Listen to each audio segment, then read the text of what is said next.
Alarm për 10 ramira prezervativ me defekt të shitur, autoritetet kush i ka bler të testohet për SST.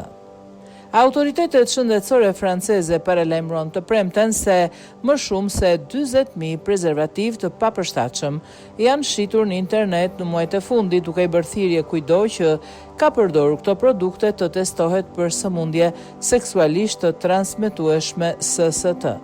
Produktet mund të paraqesin rreziqe serioze për shëndetin dhe sigurinë e përdoruesve. Duke përfshirë shtatzanitë e padëshiruara dhe sëmundjet seksualisht të transmetueshme. Paralajmëruan të premten Agjencia Franceze e Mbrojtjes së Konsumatorit dhe Drejtoria e Përgjithshme e Shëndetësisë. Platformat që shesin artikuj urdhëruan të heqin menjëherë reklamat me 36 lista që janë hequr tashmë.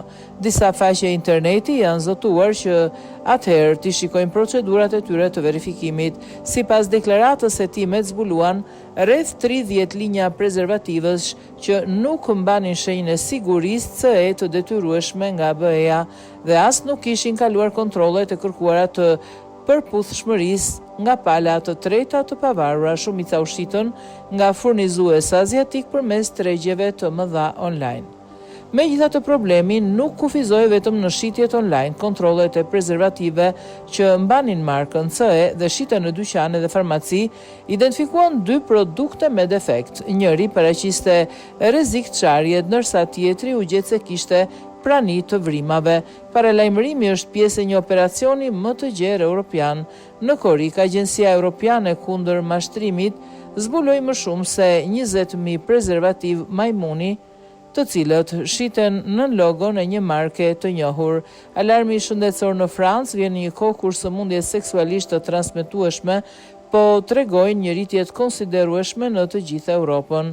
Sipas Qendrës Europiane për Parandalimin dhe Kontrollin e Sëmundjeve ECDC, gati 100.000 raste të konfirmuara të gonores u regjistruan në Europë në vitin 2023, një rritje prej 31% krahasuar me vitin 2022 dhe një rritje prej më shumë se 300% krahasuar me vitin 2014. Ky është niveli më i lartë i regjistruar në Europë, që kur ECDC filloi mbikëqyrjen e IST-ve në vitin 2009.